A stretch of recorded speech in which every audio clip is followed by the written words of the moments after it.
Hey y'all, welcome back to another episode of Making Moves. I'm here today with the iconic TikTok YouTuber, creator of on all the platforms, Miss Bria Jones. Blushing.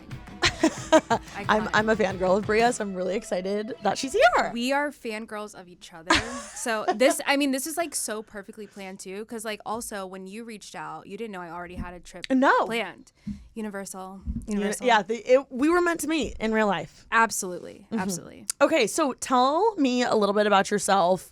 For someone that's just clicking on this and doesn't know who you are, give us like the 411, the little elevator pitch. Yeah, so I feel like most people probably know me from social media. I have YouTube channel, TikTok, all that going on. I do a lot of lifestyle content. I also do a lot of motivational, like more big sister content. On some days, maybe it's giving Regina George, but most days Not it's at like, all. It's giving inspiring. Okay. It's kind of giving Gary Vee. I love that. Wow, he used to be like one of my favorites. Same. But yeah, if you ask my mom, she would say it's giving Regina George. But Interesting. I'm glad that you don't think that. So yeah, it's just like fun content over here. We're just trying to like elevate ourselves in every way, you know, with an outfit or maybe on a psychological level, taking my meds, you know, just helping the girlies out. Love. Yeah. You're here for the girlies. Here for the girlies. A girl's girl through and through. I love it. Before we get into the nitty gritty of this entire podcast, I want to do a little fast favorites game. Ooh, so we can fun. just, put you in the hot seat for a hot second. Yeah. So these are going to be really quick and fun, punchy questions. Okay. So the first question is, what is a habit you live by? Ooh, a habit I live by. So this is actually in the last 90 days, but every morning I have to get up and do my walking pad. I have to. Do I need one? Yes. I don't know why I haven't bought one. Like, I literally think about it every day because I follow changed the my walking pad life. girly on TikTok. Do you know what I'm talking about? Yes. Well, there's quite a few girlies out there. Okay, Actually. I don't I'm know talking which about one. House Chris. Okay, the girl I in need to San follow- Francisco. I need to follow. Oh, wait, yeah, duh. I follow her.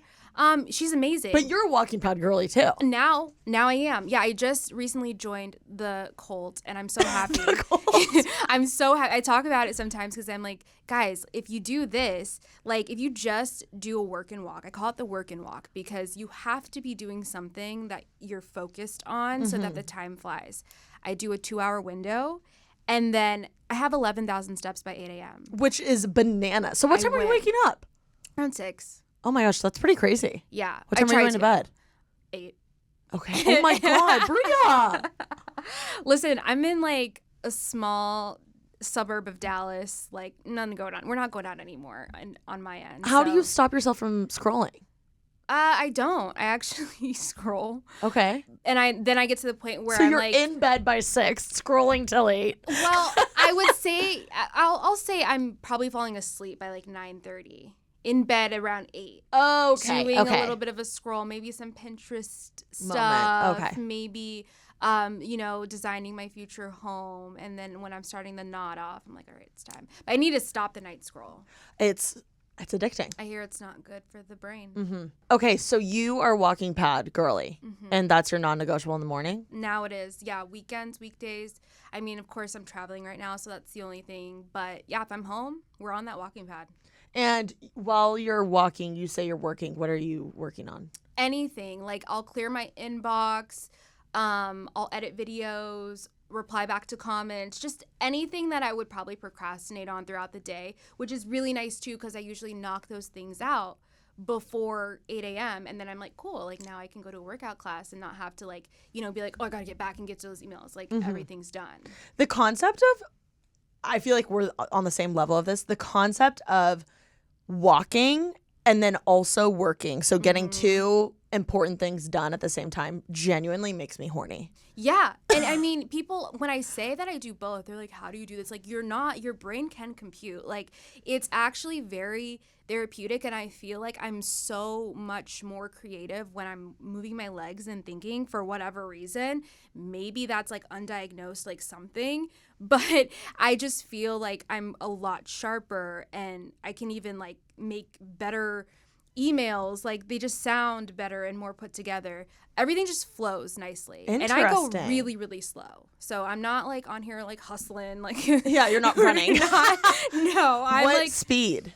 Between 2.0 and 2.4.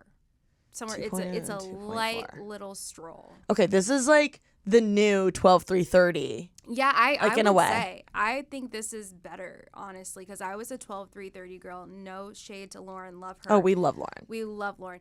But that was hard for me. Well, it's nice that we have the option now to either be a walking pad girly or a 12-3-30 girl. Yeah, and it's kind of like dominoed into other things in my life just being better. Like, one, the productivity is just like off the charts now. And then also like nutrition has kind of followed because I make this like little smoothie every morning that I love on the walking pad. And it's like I have this one TikTok that shows a before and after of before the walking pad. And like now the skin is skinning. Wait, really? The waistline is going down. Like it's fun results. Like it doesn't hurt, you know? And it's easy. So we will link Bria's walking pad down below. I got you guys. Okay, favorite movie? Favorite movie? Ugh, My Big Fat Greek Wedding. Really? Okay, why? Well, one, so I think it was just by design because when I was living with my parents as a teenager, I had like this TV with a VCR, of course, in it, and only had a few options. And that was the one I fixated on whenever I needed background music. But little did I know I actually was like quoting it and loving it. They just came out with the third one. That's what I heard. And I think I saw that recently. For me, it's just like, there's my family. Aww, so it's nostalgic. Yeah, I think that's what it is. But also, there's something about like learning about other people's cultures that I really just love. It makes me feel like I'm a part of the culture, even though I'm not. But I just love learning what other cultures prioritize and like what's important to other families. And I think that's so cool and special to see. I agree. Favorite beauty product? Probably the House Labs lip oil that I put on right before. Really? Okay, I've never tried that. Yeah, I mean, your lips look amazing. Thank you. The reason I like it is because it's not sticky. Yeah. It's almost, it is like an oil, so it's very like hydrating and, you know, it doesn't make you feel like you have a bunch of stuff on. Okay, love it. Yeah. Is there a quote you live by? The one I've been liking recently is, I am open and receptive to the ways the universe wants to bless me. Which basically, the concept behind that is like, okay, you know, if say that you want to get this like dream opportunity or job, right? But in your mind, you think it has to go in one way. Like, I have to like send the application. I have to have like the perfect interview. But what if it happened in like the most crazy random way? You know what I mean? And I think just like being open to all these other options and letting go of the control of it having to go a certain way has been really cool, because then you start to see like a lot of things fall into place for you because you're moving out of the way and not controlling so much. Can you say it one more time? It is, I am open and receptive to the ways the universe wants to bless me. So like I do this meditation every morning by Joe Dispenza. I don't know if he's problematic or not. I've heard like weird things. So if he's problematic, we did not say his name. I don't know, but I like the meditation, okay? And it's about like abundance. And in it he says the infinite ways that it could happen. You know, after listening to this like 50 times, now I'm like infinite. There's so many ways, so many routes to get to where you want to be, right? So like, I'm a type A girly. I need to like get in the passenger seat sometimes and just like be me and have fun and like trust that everything I want is going to happen for me regardless, because it was meant for me. You know, I'm very big on like being a manifestation girly. Like what is meant for you will find you. No person, no circumstance, nothing can get in the way of that. Only you can. So when you really accept that and you're like, get yourself out of victim mode and just realize that it's the ball's in your court. I love that. Next question is, what is your favorite brand you've ever worked with? Favorite brand I've ever worked with? I think like one of the first that comes to mind was Jordan. I did like the shoes and we did some of their apparel pieces. Wait, what is that? Like Nike, like Jordan. Air Jordan. My gosh. That is so cool. I thought you meant Jordan Wood's new brand. Oh, no, like, sorry. Yeah, I just said that like it was influencer. so obvious. No. Well, I mean, that's almost even cooler. It was really cool. It was one of those like bucket list brands that I've always wanted to work with. And it was a cool long-term partnership that I got like kind of like last year, I think, which was cool. But yeah, I loved working with them because one, they were really like over communicative about what they wanted and still gave me a lot of freedom. I just like when brands know what they want and then let me do what I do. You know what I mean? Yeah. So it was fun working with them. I mean, that is a dream. Yeah. I feel like Nike, Jordan, that's like on everyone's dream brand list to work with. Yeah, they're so fun and like very detailed. You can tell there's a lot of thought put behind what they do, which I respect and appreciate. They're also, we were talking about being diverse earlier before the podcast, you guys, and like talk about being diverse. Like Nike. Oh, yeah. They've done a really good job. They're always on the pulse with that, which is amazing. Totally. Favorite color? I would say like it's like a mint green or okay. like sea foamy. Okay, love that. I love the comfort color palettes. I could see that looking really good on you. Like a sea foam green. Everything that I tend to gravitate to is kind of in that palette of interesting muted tones. So yeah, anything like that just calms my brain. Okay, and then last question is favorite food. Tex-Mex, enchiladas, Texas girl, queso. So were you born and raised in Dallas? Yes. Okay. And how did you get from being born and raised in Dallas to now being YouTuber icon, motivational girly? Yeah. So the pipeline for me was, I went to college, did the whole thing that's recommended. I graduated. I was like, I am not moving home. So I got a big girl job. I started in corporate America and moved to Kansas City for my first job, which I was really bad at and was about to be fired from. What was your job? I was like a consultant. So what I would do is go to hospitals and train nurses and doctors on these pieces of equipment that document like stuff about their patients. So really important. That's crazy. You don't want to mess up. But it was just like I needed to know all these terms, like the tubes that they use. I didn't know those things. I mean, I just graduated. I was just in someone's fraternity basement. You're like, I'm not a nurse. No. So, I mean, I did try, but I also think like when you're not passionate about something, it's hard. So after that, I started getting into like, on the weekends, I would make like content with one of my friends. And then from there, it started to, that was like early content days when it was really just mommy bloggers and like fitness influencers. And I was super cringy. So I was just trying to be a fashion girly and winging it. But eventually, that when TikTok started to become a thing, I feel like that was like my window of opportunity because I felt more at home there than on Instagram. And I didn't take YouTube seriously till last year.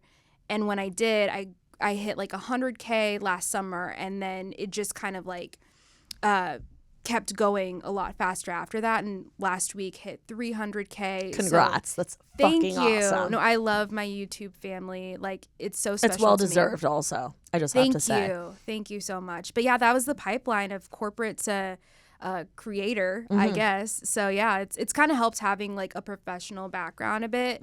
I think too, it's like you meet some creators and like, I mean, some people just blow up really young. They never have that sense of like You've never had a job and it shows. Yeah. So sometimes it works in my favor. And that's the difference between being chosen for something and not. Is just like, well, this girl's going to turn it in on time. I feel like more than anything, too, having a plethora of jobs I've worked in the past, like I'm sure you have, it just makes me so beyond grateful to be in the position I am now. I'm like, when I have, a complaint because I'm human and normal and that happens sometimes about this life or this world or anything revolving this job, and I'll like constantly bring myself back to earth and be like, I'm so lucky. Yeah. No, we have the coolest job ever and so grateful for it. Of course, every job has its thing, but yeah, it's nice to be able to come back and be like, I'm my own boss. At the end of the day, if I need to take a 5, then I will. You can. Or you can take a 5-hour if you need. I took a 6-week this year. So you do what you need to do and get back on it, This portion of Making Moves is sponsored by Spokio. Whether you've been following me for a while or you're new here, it's no secret that I have been open about my dating life with my followers. I've had a fair share of frustration using dating apps, and I know my followers can relate. But something we don't talk enough about is how unsafe dating apps can be. Like, who are you about to meet on a date? Or is that number you're texting actually the person you met online? Verifying and vetting your dates has never been easier. Spokeo is a people search website that lets you search what little info you do know about someone, like their name and phone number, and they'll put a report with all available records they have, giving you the missing pieces to the puzzle, like someone's age, phone number, social profiles, court records, and more. You never know who it is out there on the apps these days or what their intentions could be. So let Spokeo vet your love interest for you and gain peace of mind. Visit Spokeo.com/dating today. That's SPOKEO.com/dating. Detailed report rates may apply and information may vary. For all my female listeners out there, I know that's like 90% of y'all. I think this is one of the best resources when it comes to your safety and online dating.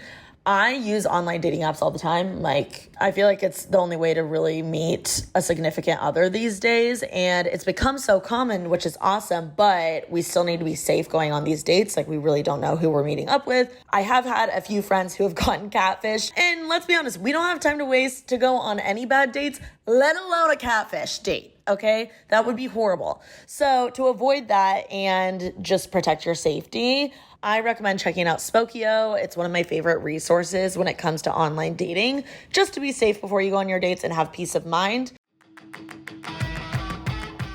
Okay, so I want to dive into your YouTube growth because I had an epiphany the other day when I was listening to you and, prepping for this podcast. And one of my favorite videos has always been of yours, which you uploaded, I think, at the beginning of this year, which was how to grow on YouTube and how I gained 200,000 subscribers.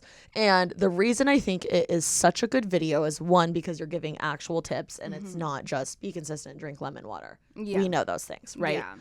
But you are so unique in that it's fucking hard to grow on YouTube in this day and age. Yeah. And I don't know many people that have.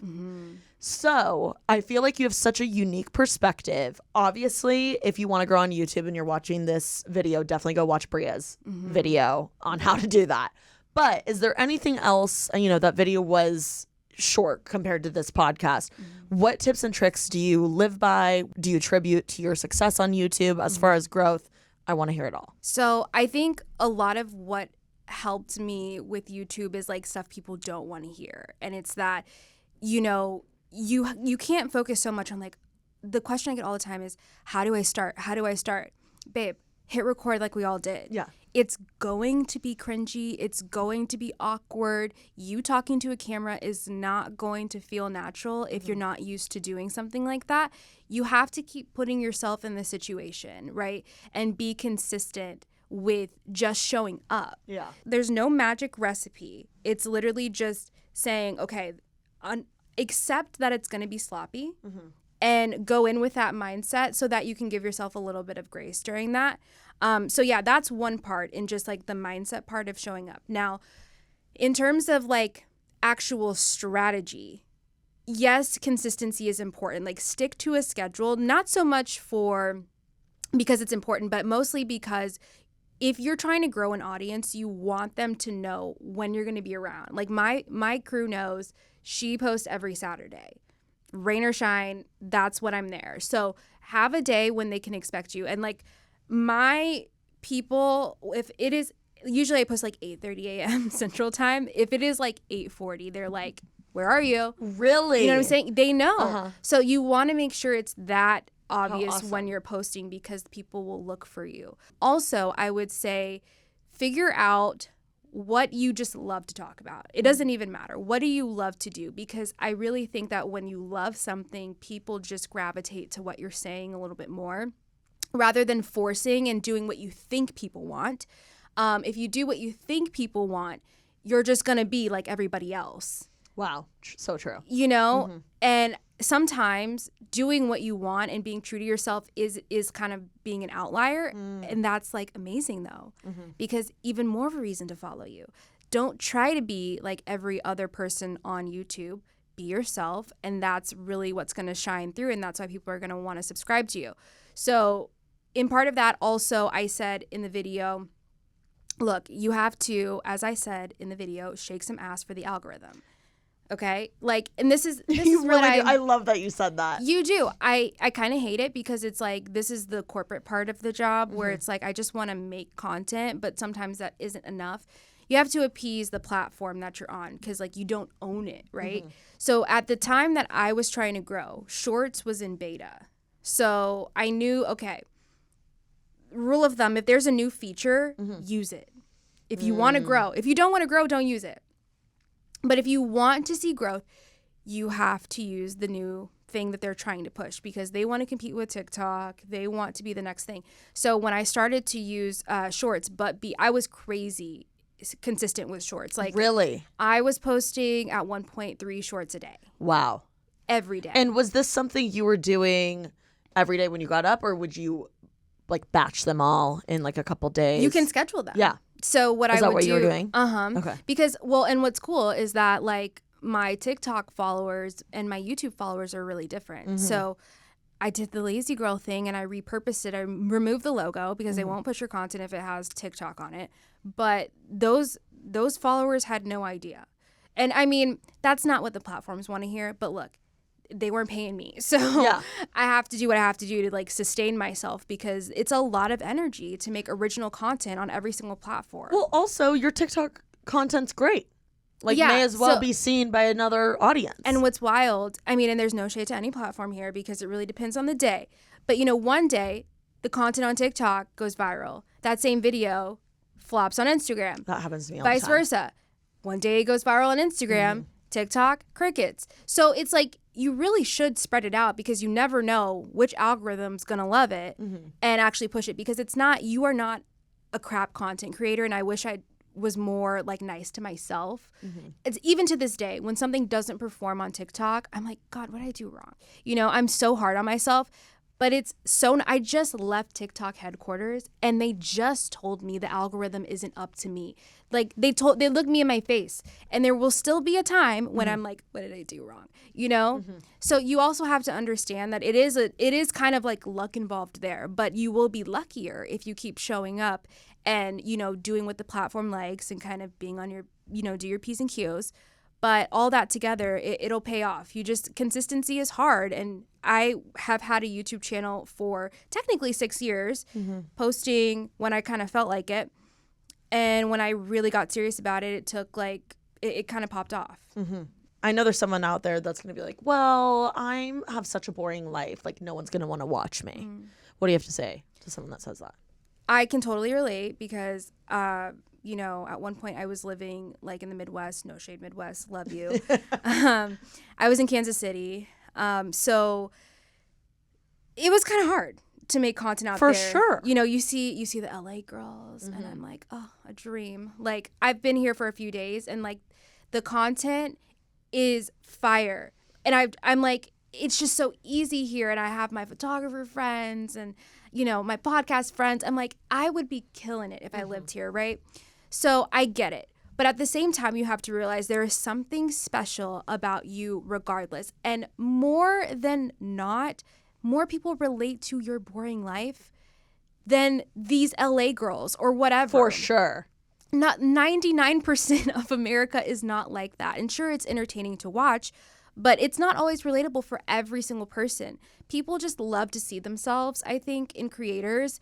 And, you know, my content now on TikTok has really been me in my car. Like, I've noticed that. That's it. Yeah. Okay, what's the strategy with that? Is there a strategy, or it's just like I like being in my car and doing It's really for my mental health because so I went through a really bad stint this year and I was just at home all the time. So I literally forced myself to get out of the house and make content every single day, and it just happens to be in my car. No one's ever asked that, but that's why. Interesting. I have always wondered that. I was like, oh, the car, like the Bronco might be her thing. Yeah. It's just because I need to get out of the house. Interesting. Yeah. Okay. So going back to what we were talking about with growing on YouTube, is there anything else you think, you know, if you were starting out tomorrow, what would you do? I think that is really what I would do. I would also say, like, I was just talking to one of my friends about this. Going back to the OG days of like when YouTubers would collab with each other, I feel like that's something I haven't done a lot of. Where we should collab. We should. On YouTube. Why haven't we done that? We absolutely should. Like, I'm already planning the next trip. So like, House seriously, swap. let's get it. Oh my gosh, don't play. No, I would love that. Okay, we should totally do that. But yeah, like just playing into collaborating more. That is so true. I don't know why I don't think really the about OG collabing. People, Yeah. like you remember the Emma Chamberlain days when they were Sister all Squad. just they were on each other's channels, and it generates like this insane growth. I mean, even you saw like the early days of TikTok with like Charli D'Amelio and that Hype crew. House. They were always just I mean, it just makes sense. So it's like in terms of growth, you want to find people that you resonate with, that your audiences would vibe with, and just work together. Like it just makes sense, and it's easy to do, and it helps everyone out, you know? You have this awesome, motivational, inspiring content, which I feel like stands out compared to a lot of lifestyle creators. Like it really does. Are you the type of person in real life that's like the friend that's always motivating and inspiring? Or is this just something that's like kind of your work business side working? Yeah, I really feel like so I'll speak from a few perspectives. My family, I don't know that everyone in my family cares to hear from me. Like my siblings, I think that they really look up to me because I'm much older. I'm 14 years older than my sister. Oh, wow. 9 years older than my brother. Okay. So I think that like they genuinely look up to me. And I feel like they respect like what I have to say. But I think it depends on the person in the family. Now, when it comes to like friends and stuff, I think like I'm a little more like reserved and low key.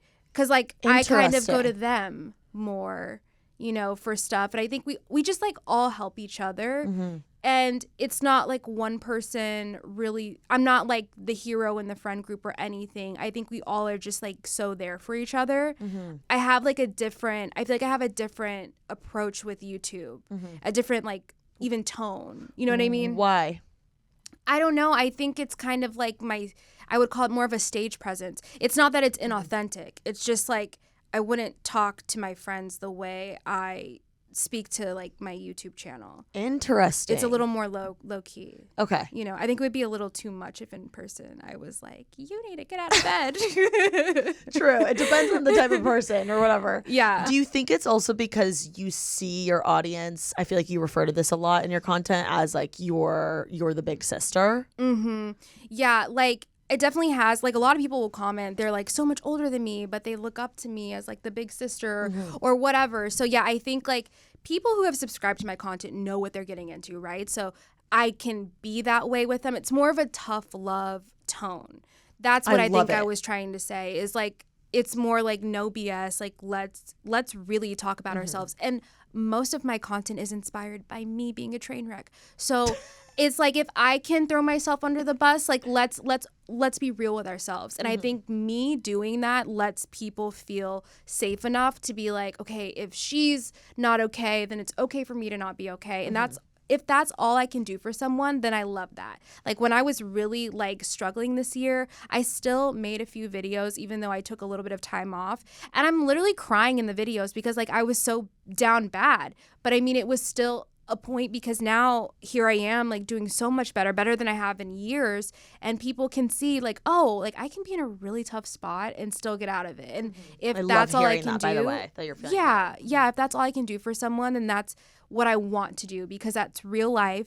And I know we get so used to seeing just the good, but I'm never gonna be that girl. Like I'm gonna show you what's going on in real time with my life. Yeah, which is so helpful for people. Honestly, thank you for being so vulnerable during those stages of your life on the internet because that's not easy. Yeah, and I really hate it. I hate crying in front of people. Like it's my biggest ick about me, and that's been something because I have the ugliest cry face. Truly, it's okay. So does Kim. I know. I'm so more concerned about that when I'm like crying. It's great, but at the same time, I feel like I've been learning the lesson of letting my emotions like be okay, you know, even when they're not great, just not bottling it up because it took a toll on my health when I was trying to be that girl, and you know, then you dig yourself in a whole different hole just because you're bottling everything up. I love how open you are about your mental health and everything on the internet, what are some things that actually made big changes for you when you were down bad and now you're saying you're, the best you felt in years? What has actually helped you? Like, are there any resources? I know the walking pad, I'm sure, was one of the things. Yeah. Are there like links? Are there products? Are there people you followed? I want to know everything. Like, what do you feel like really helped you get out of that bad space? Yeah. So I have a therapist, one, love her so much. She's incredible. She's like my big sister. Did you have her before the down bad area of your life? I did. Okay. I did. So I started working with her last year. I started having progressively worse anxiety after I moved back to Dallas. And I had never experienced panic attacks, anxiety, and at the start of this year, it was to the point where I wasn't leaving the house. I was afraid to drive. I've never been in a situation like that, and I could not figure out what was going on with me. I think that was in part to a hormone imbalance. Whoa. I did get tested, and I found out I had really low progesterone. I had low estrogen. I also had no serotonin. They tested my brain too. Wow. So it made sense because all of those things will put you in fight or flight mode, even if there's nothing there. I was logically nothing is wrong. Why do I feel like this?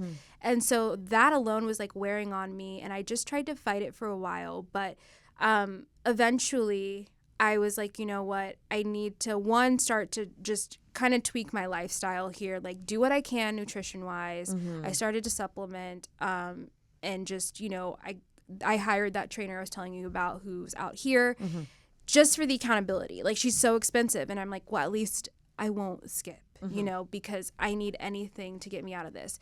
But, after my really tough part of the year, I was down really bad and it just got to a really scary place. And I ended up getting medicated. So I think, honestly, and I was anti-med. I was so not trying to be on antidepressants or whatever. And, it was just getting scary because then I started experiencing apathy, which really freaked me out because it's when you get a little too apathetic, I was talking to my therapist about it. She's like, what we don't want is for you to not feel afraid of doing something to yourself.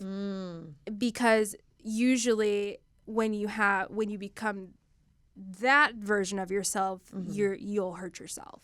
And you don't think about the effects it has on anybody. You don't think past anything with it. So, I was like, well, let's not go there because I was just towing the line. So she, hooked me up with a psychiatrist, and I was so nervous to take the meds because I'm looking up all these crazy side effects. And they finally kicked in, and the best way I could explain it is I felt like myself 3 years ago, which is a good thing because I think pre-pandemic is maybe the last time I felt normal. I don't know what's been going on since then, but I feel like it gave me my old self back. And if anything, my goal is not to stay on medication, but I think what it's allowed me to do is pull myself out of the hole. I had a friend who was on antidepressants who explained it to me before I got on. She was like, you can think of the meds as you being in a hole and the meds are the ladder. Just get back on surface. Wow. And then love that. Get consistent with your routine. So what I'm doing right now is really developing my best version of myself while I'm on the meds, creating a routine that's going to support me. And then when I feel really confident in myself, I'll go ahead and start the process of weaning off and hope it works. I also see it as similar to the ladder analogy is when you have a broken bone, you get a cast and you wear the cast for whatever, 3 to 6 months, I don't know. And then it's fixed and then you don't have the cast anymore and, your bone is back together. Yeah.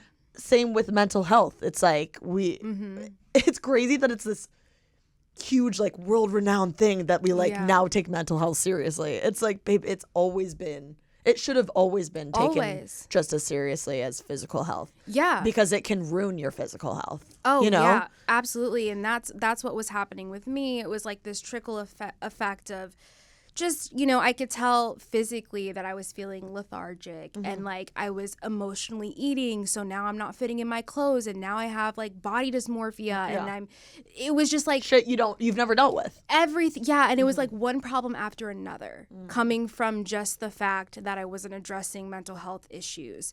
So, you know, I'm so thankful for these meds, and I know there's like some people have a stigma with it, especially like in the Black community. There's like, really? oh yeah, like mental health isn't even talked about. Like it's like you're fine.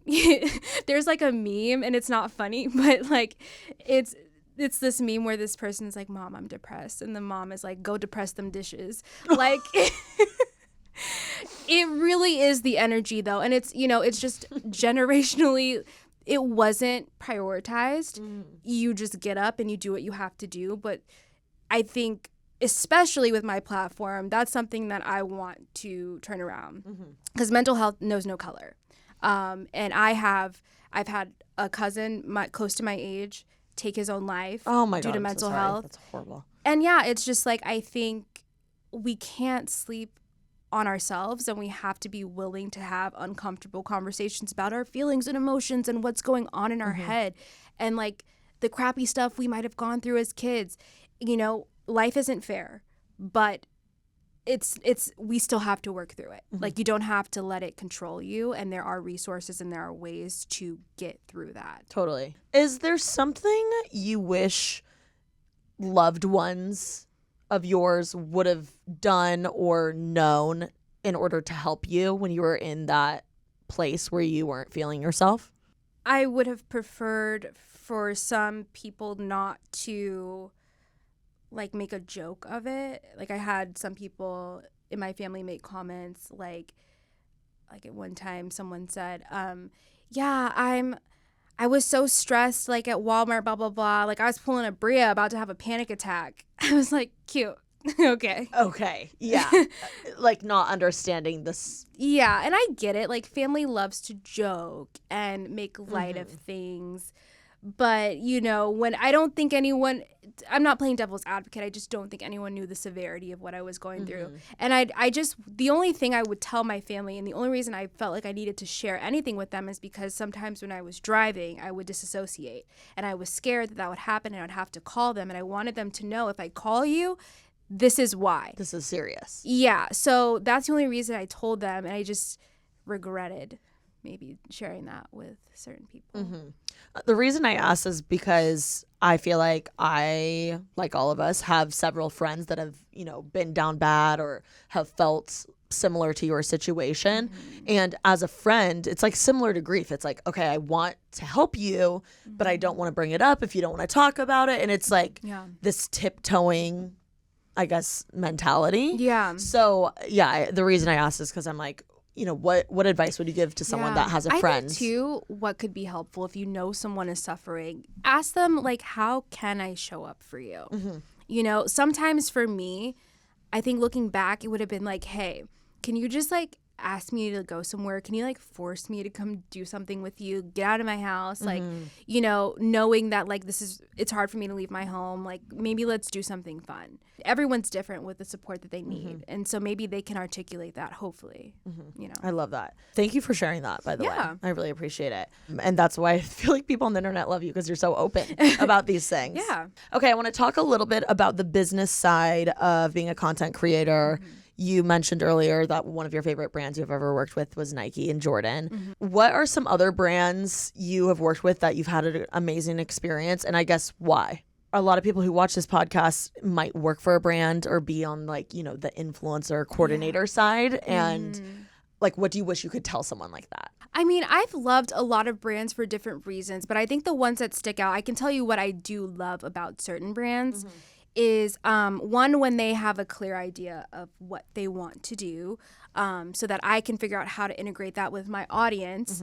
And also when there is creative freedom that's being given. I think I've had harder times on campaigns when it's like, no, we need you to do this exactly like this. Like, we want you to do a get ready with me and blah, blah, blah. Like, talk about this. And I'm just like, okay. But you're like, I would never do that. Right. And my audience knows I would never do that. but I love the brand, and I just wish sometimes we had a little more wiggle room there because it's in the best interest for them, not for me, because if all of a sudden I'm doing something that's not like myself, they're going to sniff that out and just scroll.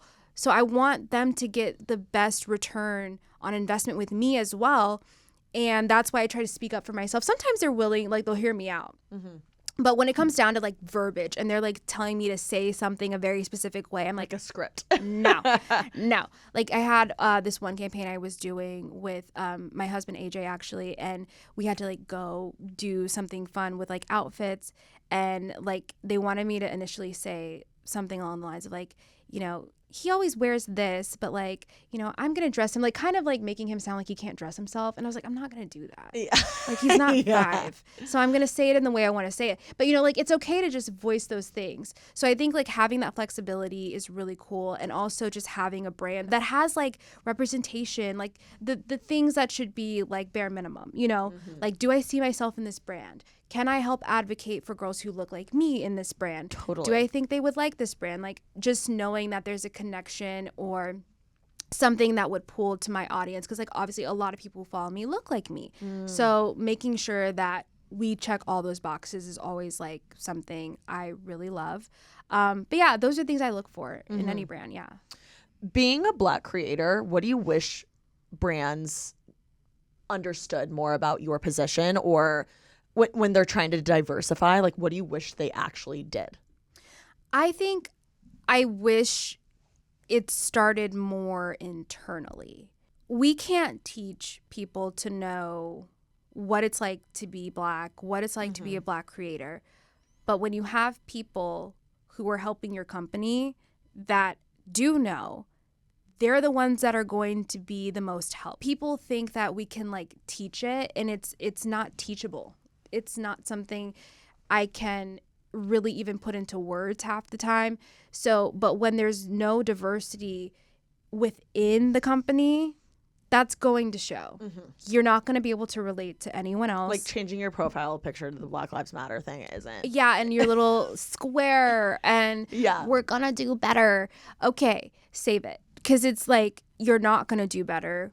How many people in your company are not white? Let's see the stats. Why don't you show it? Because it's probably embarrassing. And then you want to claim publicly that you are an advocate for diversity and all these things, and then you find out on the inside of the house like there's no way you could be. It's not possible. So if you want to actually change, you need to change from within, and then it will show. And not just like, you know, the borderline people who are like just white passing or whatever, like really have representation in your company of people who look different. Because if you can't even with beauty brands, for example, if you can't put makeup on all your employees and with all shade ranges, like let's start there. It should be so simple, but it's not. The shade range thing is bananas to It should me. be so simple. It's crazy. But yeah, and we still have these issues in 2023, and it's like, okay, that's on their terms at this point, because I know specific creators, friends of mine, who literally call it out, and they're known for it. So you just throw yourself in the line of fire if you're not going to do it at this point. Are there brands out there that you would love to give a little shout out to that you think are diverse and doing the right thing? I love Rare Beauty. Me too. One, because they're big mental health advocates. And their products slay. Yeah, they're actually really good products. I've never even worked with them, you know, partnered with them or anything, but I'm such a fan of, you know, it just seems like it's genuine, you know, and I can feel that as a creator, and it makes me want to support them. And the products, like you said, the products speak for themselves. When you have good products, I'm going to recommend it. And I also am such a fan of House Labs. Yeah, Oh the my oil, gosh. the lip oil. Okay, Yeah. Tell me about House Labs. Why? You need to try the foundation. Okay, everyone's talking. I see it on TikTok. Please. Okay, I'll try they it. just came out with concealer. Bomb. It's genuinely like so good. The first time I put on the foundation, I had like taken a picture in the mirror, just like a quick selfie, and I went and looked back at it like 2 days later because I forgot I took it, and my skin, I was like, is there makeup on my face? Are you wearing it right now? Yes. You literally look airbrushed. It looks like you have a real life Paris filter. That is House Labs Foundation. Sponsor me. And your skin. Yes. But wow. Yeah, no, it is. I love their foundation, so can't recommend it enough. I also feel like their shade range is on point. But those are the two that stand out to me. Like I use both religiously.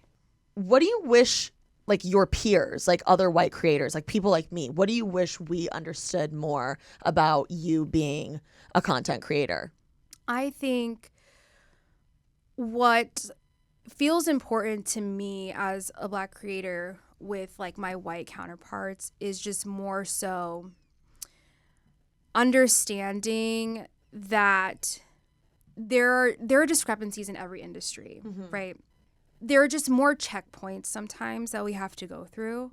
Like we have to say no more to things because we don't see ourselves in certain rooms. Like I have some white creator friends that straight up don't work with certain brands because they know that like they don't see people like me being represented. And I think what I wish more white creators knew is that it's like them working with those brands hurts us. And sure, like a bag's a bag, like all respect there, I get it. But it's hard because then it's just further promoting the problem. And that's something that we can't control. That's something that white creators have to make a choice to be like, this is not a diverse brand. We can't keep pushing people like this, you know? For sure. So that I think that would be kind of my thing, just to be more intentional and look beyond, you know, the brand deal and say like, do you really see all of your community in this brand? Do you think they represent everyone in your community? And if you've, even your friends, if you feel like that's genuine, then work with them, you know? For sure. You have been married for how long?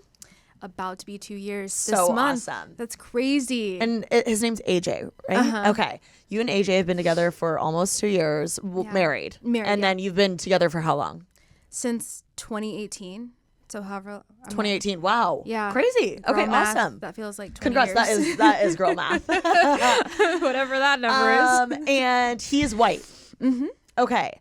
I am so interested to hear, you know, what advice would you give to someone who's entering an interracial relationship? First and foremost, when, at least from the perspective of a Black woman dating a white man, you have to, they have to understand that your lives will never be, you will never see through the same lens.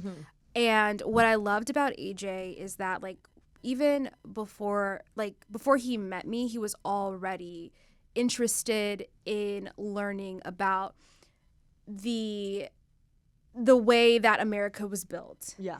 And the experiences of Black people. He had read the books. He had studied the things. He probably knew more than me when I met him because he literally put in so much time to just learn about these things. And this was just like through his own education, like on his own time.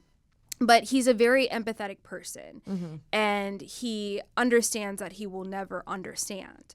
And I think that's the point, because I don't need him to go through what I've gone through. I don't need him to go through the same experiences just to know that like my reality is my reality and his is his. And there are different things that I'm not going to experience, maybe some obstacles that might come in the way. And he's going to have different experiences being a white man in this relationship. It's our dynamic is already just so bizarre because I'm the breadwinner. So, you know, which is awesome. That's fucking epic, Bria. Yeah, no, we're super grateful, and like our plan was always that, you know, first I got out of corporate, then I was like, you're next. And I'm obsessed with how supportive he is. He's great. He's super because he helps supportive. you with stuff, correct? He used to, and now he's to. doing his own thing. He's becoming a little mini influencer. So okay, AJ, in the fantasy, I gotta follow him. I'm like, I feel like a proud mom on this trip. Everyone's been asking about him. Yes, let mama rest. Yeah. But he's doing stuff with like fantasy football, which I'm so excited for him. Wait, I love this. Yeah. So perfect like timing. My dream for us as a couple was that we would just both be doing something we're passionate about. So we kind of finagled that in a way. But to my point of like the dynamic we have in terms of like when we're public facing, you know, I'm the breadwinner, but they look at him. When we're making business deals, it's insane. The eye contact is with him. And I'm like, the card's over here. Yeah. So it's, those things are frustrating, but that's not his problem, you know. And even he'll point it out. He's like, this is like when I went and got my Bronco, they were looking at him.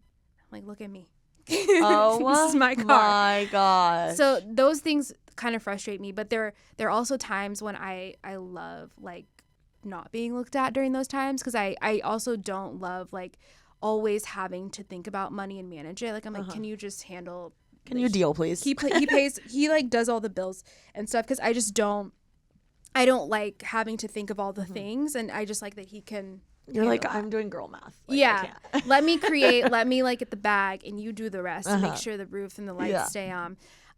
So yeah, like, and then we also don't have a traditional relationship at all. Like gender roles don't exist except for in the airport when I don't want to carry my luggage.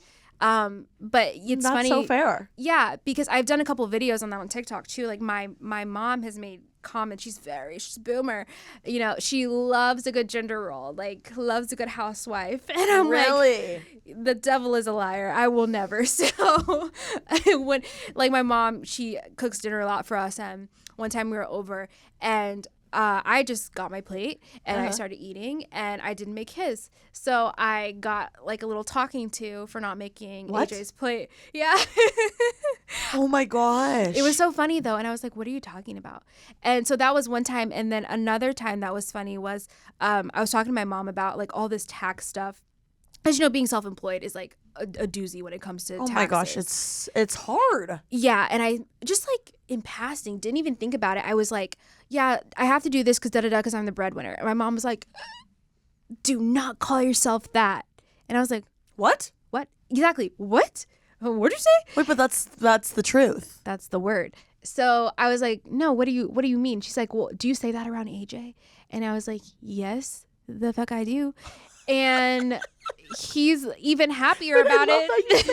I love that you said that. He's even happier than me about it. So, but she's like, well, you just, you know, you never know how men will take that. I was like, girl, you are acting like this man is fragile. He is not. And I'm like, cute that you would look out for him. But I'm going to let my husband tell me if he's offended by that. But also, I would never be in a relationship with someone like that. It's the first ick, like on my list. Biggest ick ever, being insecure by like me getting my bag. Yeah. No, that's so weird. What? In what universe is that like okay or cute? Yeah. Not. Yeah. It's not. And it is not, it will never be my job to protect anyone's ego. So I was like so blindsided when she said that. And I mean, we laugh at it now because I think we needed to have a conversation. Like, you know, I get the perspective of boomers loving a good gender role and like the respect your man. And there is respect. Don't get me wrong. It is a very new thing for them. Yeah. But this is the modern day woman, I guess. We can do both. Okay. So I think with my mom, it was more of a conversation of like, hey, like, I think I was just a little bit hurt because you jumped to protect this man, but you raised me to be this like fearless woman who goes after everything. And then when I do that, and you're like, no, back down. No, I will never make myself small. So we had to have that like little refresher. And now I think like, you know, they're starting to get, we just aren't the normal couple. But yeah, I went on a total tangent. No, I loved it. Yeah, but in terms of race, I think, you know, having your partners wanting to learn about you, your culture, your experiences, and understanding that it's not going to be their truth is really what matters. And just having the ability to communicate on those levels, like that's what makes our relationship work. I mean, there have been plenty of things that I've gone through that, and he doesn't say like, oh, that maybe you're being too sensitive. No, never that. It's always like, I hear you. What do you need from me? You know, how can I support you through that? Like that's our dynamic. This is me speaking selfishly. You're married. I'm single. Okay. So I want to know, what is something you would recommend I look for when dating? Because it seems like you have this catch of a guy like AJ is like a perfect match for you, and we all want something like that, right? All the making moves people want someone like that. So what are qualities other than the obvious, you know, above 6 feet, etc.? What are qualities we should be looking for? I mean, you're married. It seems like your relationship is thriving. It seems like he doesn't have this crazy chip on his shoulder like most men do, and you have an amazing dynamic. I want to know, I'm like, what is the secret sauce here? Yeah. What should we be looking for, or, you know, looking for to be like, I don't want that? So I talk about it a lot on my YouTube channel, how I like manifested my husband. Yes, which I love that you talk about that. Yes. And I swear by it because, and this, I was able to do this even in the dating world. I didn't even know I was doing it. Okay. Right. But before. Give us the tea, Bria. Before I met him, what I did was I was kind of just like, oh, you know, these guys really suck. And I'm tired of, I was ready to like maybe find the one. So I wrote down in a journal like what I would want in an ideal partner. And I think like writing it out really helps you because, you know, sometimes you can get caught up in the surface level. Like, you know, he's just got to be like this and this and that. But the looks, honey, like that's important. I get it. But even these fine ass men can be a pain in the ass. Okay. So really sometimes get specific. they're the worst. Yeah. Or women, whatever, like whatever you're into, you need to be really specific about what you want in a partner, because I'm all big on like just setting the intention. You'll be clear on what you want. But for me, writing it down, making a list of like, okay, here are the things I want. Like, I don't care like what hobbies he's into, but like, how does he treat me? How does he talk to me? What are things that we could enjoy together? Like, sure, you want to be able to like have some things in common. Like, for sure. Does he like to travel? Similar things lifestyle like that. goals. Yes, yes. So all those things are important to write down. You know, make your list, but don't be caught up on like having 100% like accuracy. But for me, that just helped me get clear on what I wanted. And then I just was kind of like, cool, you know, I'm going to put it out in the universe and like live my life. And I think the most important part from there was just like having fun. Literally go have fun and live your life. Do not get caught up in like looking for him, her, whatever. Just do you. Because when you're like, you ever just like see someone and they're just so radiant and attractive and like, you don't really know what it is. Like, you know that they're just like beautiful. There's something about their essence. For sure. I think a lot of that comes from like an energetic level of just like having so much fun and loving yourself. And that is like so hot and so sexy. And people gravitate to that energy. Like, you know, those like on TikTok when they talk about those guys that are like borderline, like just not, they're like ugly hot. Yes. You know what I'm talking about? Like Pete Davidson. Yeah.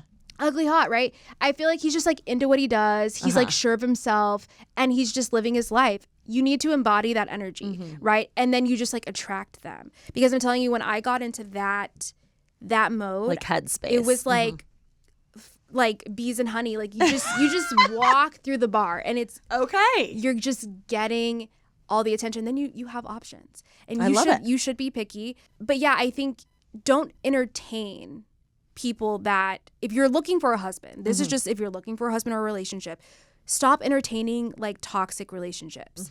And I'm gonna like expose myself here. Maybe this is a Scorpio thing, okay?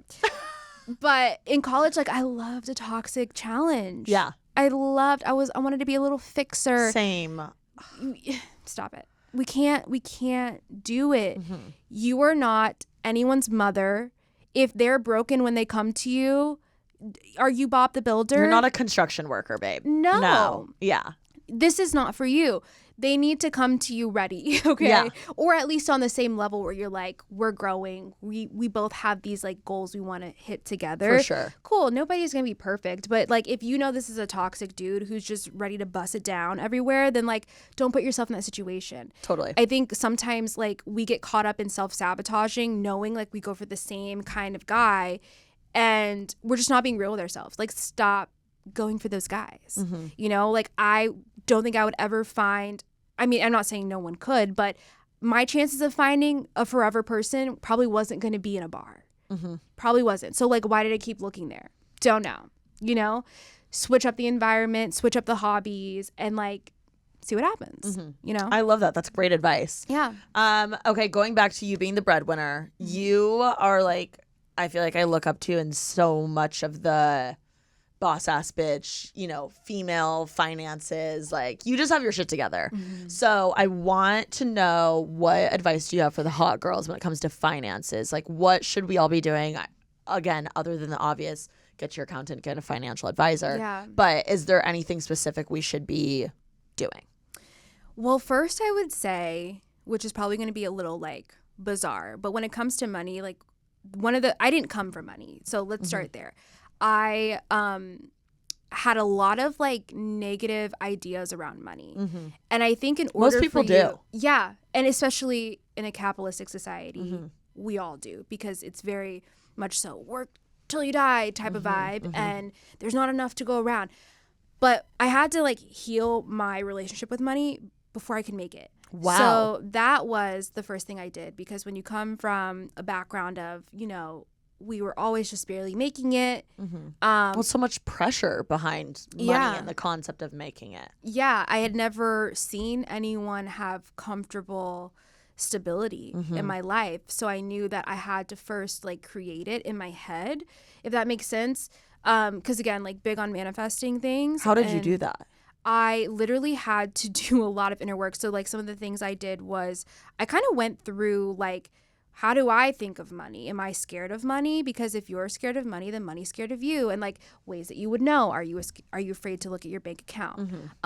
Do you avoid paying bills? Do you avoid opening bills? Like, why does it have this fear over you? It's controlling you. That's not going to work. So I had to become like the person in control of the money and not the other way around, and can't let it drive my feelings. And that also meant going back to childhood, being like, well, what did I learn about money? Even those little comments like, we don't have McDonald's money, like, stuff like that. Money doesn't grow on trees.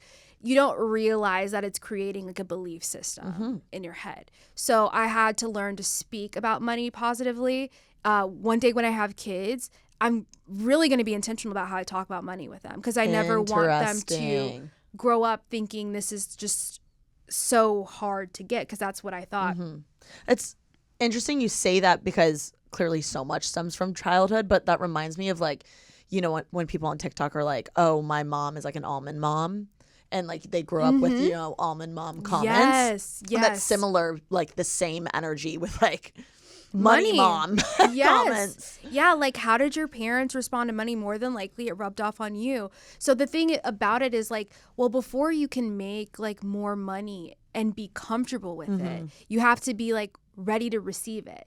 Because a lot of people, like, there's a reason, there's a statistic with lottery winners, right? Like a lot of them go bankrupt within a year of winning millions of dollars, right? Because these were probably low income people who won a lump sum of money and had no ability on like how to actually manage it. It's like, oh, gotta spend it. You will continue to self-sabotage yourself. So my first bit of advice is to psychologically get comfortable with money. I used to like be so delusional and stare at my bank account and pretend there were extra commas and zeros. Really?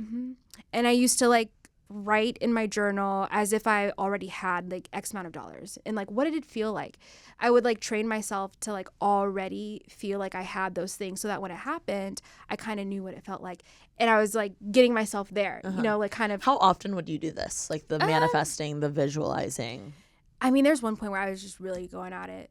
But it really just depends. Whenever I felt like it. What do you mean you were really going at it? Like, how often were you doing it? The most I was probably doing like daily. Okay, like, iconic. Yeah, like in Kansas City, I really like dove in on breaking down those fears. Okay. So yeah, that's important. And then I would say like then the logistical side of things, like of course have your, people who can help you. Because especially I think a big problem with making more money is financial literacy and just not knowing like, okay, when you get a lot of money, what do you do with it?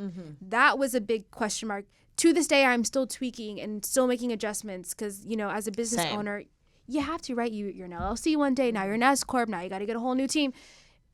It's crazy. Roth IRA, SEP IRA. Yes. And even to this day, which I'm grateful because my parents were, my dad's always been this finance guy that's been involved with financial advisors and stocks and whatever.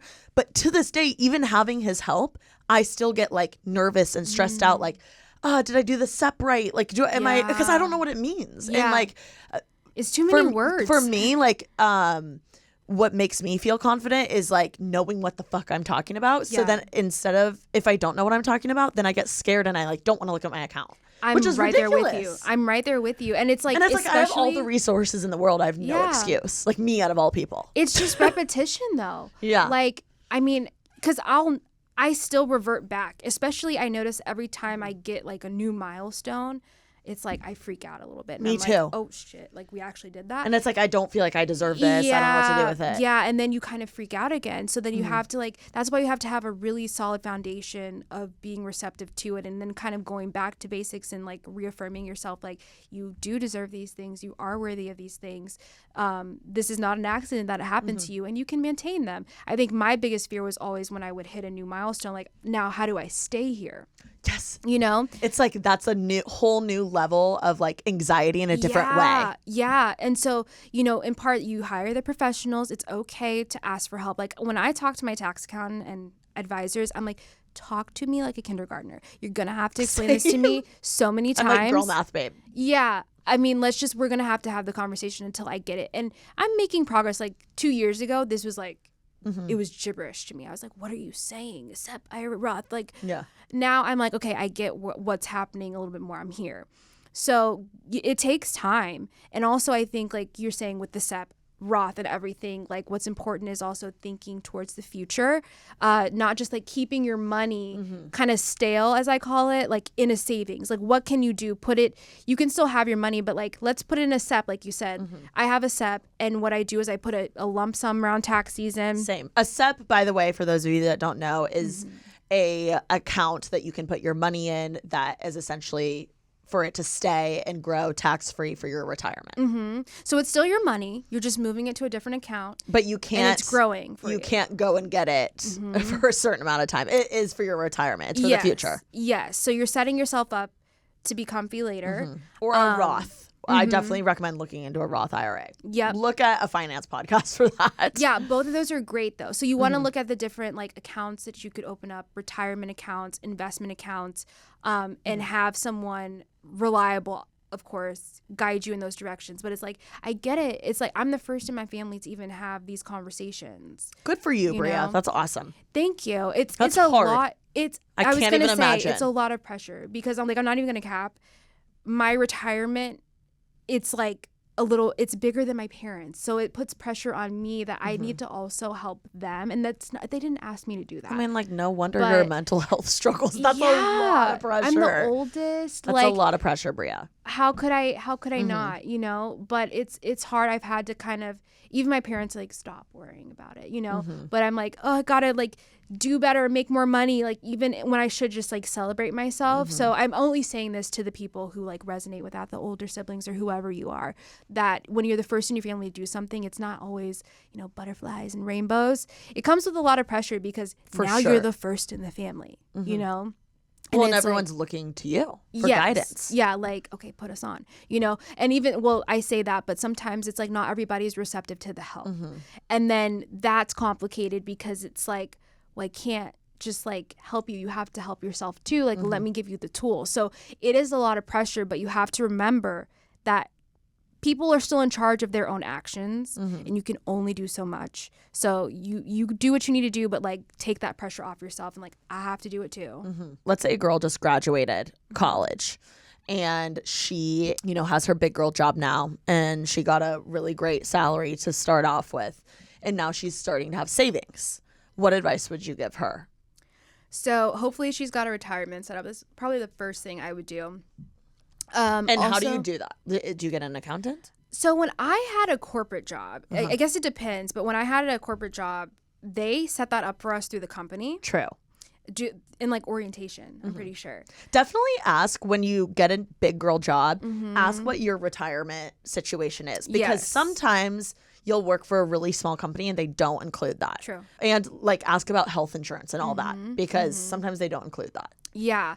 And then if they don't include it, you can go through like a financial advisor to open up some kind of retirement plan, which is like what we've done, gone through a financial advisor to do those things. But yeah, I think also like when you just start to make more of that money, like also be intentional about your spending. Look into what is your budget for things. Like I was just like going on vibes for a while, to be honest. And when you have a business, that doesn't work anymore. So I was going on vibes. we were just vibing. Like, the Kansas City days were kind of chaotic. Okay. I'd be like at brunch, like, I hope this card works. Yep. We've all been there. We've all prayed. No judgment. No judgment. But yeah, if you can budget, I started to budget like when I first got my big girl job, when I was like overdrafting at bars. It's like, maybe I should look into this little, and it helps. And also I started to build my credit. Now this is something that this was not something my family did. So my family got into a lot of credit card debt. So they viewed credit cards as like the devil. They're like, do not get a credit card. Do not open. You need to like be careful with those. But also I was like, well, how am I going to have credit? So Which you need credit to like buy really big things like a house. Yeah. So I knew I needed to have something. And what I do personally, if you cannot trust yourself to do this, do not do this. But I pay for everything on credit cards and then I immediately pay them off. Yeah, I do that too. Yeah, because you're getting the points. It's like making your dollar go for more, but you're not getting the interest if you pay it off right away. Exactly. And I'm never paying for something that I can't afford in my actual bank account. That's just how I go about it. Do not use credit cards for a payment plan. Use it as it's like real money. Like it's connected to your debit card instead. Like if you can't afford it in real life, do not put it on the credit card. Don't get it. No.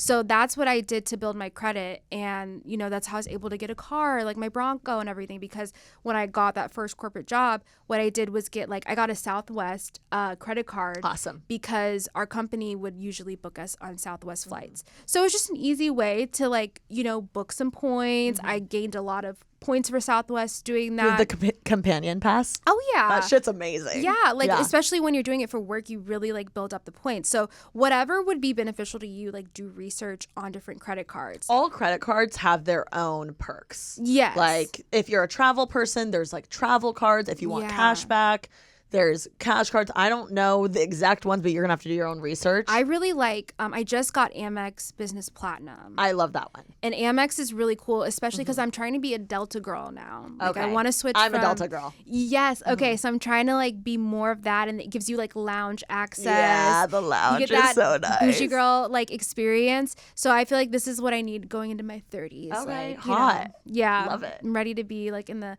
You're upgrading lounge. from the Southwest card to the Delta card.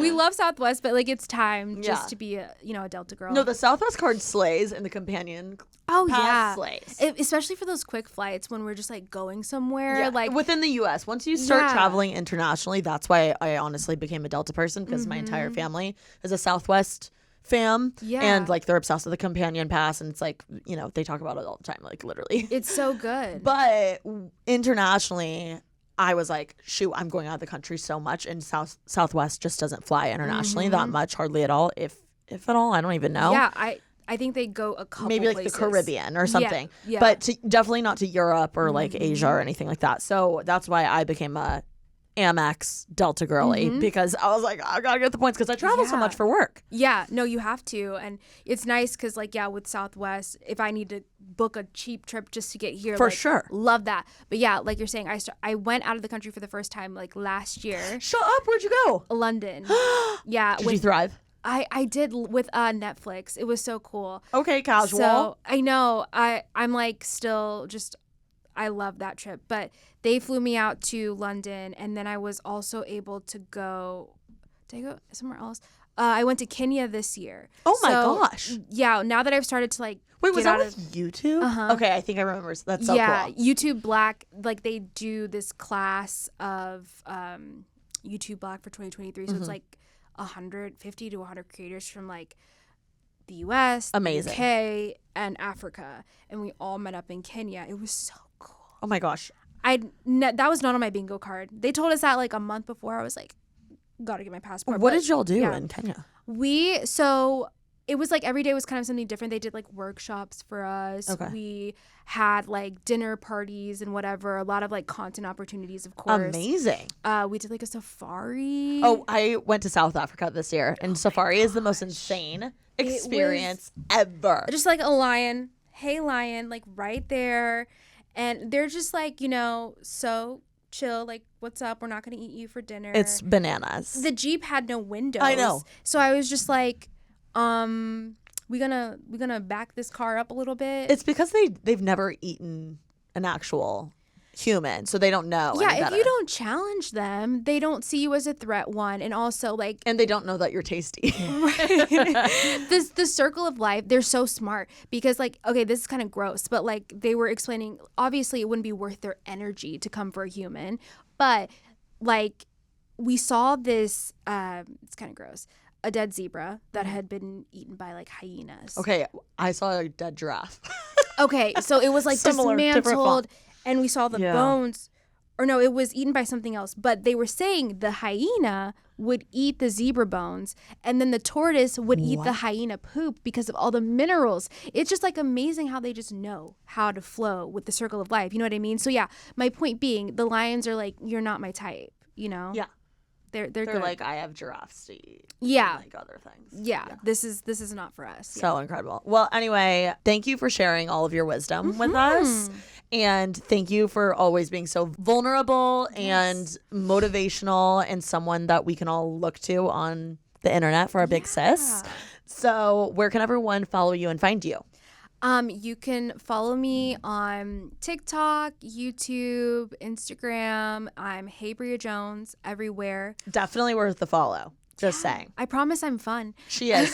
She is very fun. Yeah, and that's pretty much what I'm up to now. I'm like just lighthearted if you just want to hang. We're a good time, but thank you for having me. Oh my This God. was Thank you so much fun. for coming on. I was like, Bria, you do not do many podcasts. Like, I'm so honored. No, I'm never near a lot of podcasters except Kinsey's in my area. Yeah. So like I've done hers, but yeah, I'm getting out of my shell. I love it. I wanna come anyway, back. we've got to do our house swap. Yes, I'm so serious about it. I'm very serious as well. Okay, and you have the crazy window and couch. Oh yeah, we're swapping, baby. I'm like, come live in my house. All right. Anyway, this was so fun. Go follow Bria and be sure to make someone else's day this week. Peace.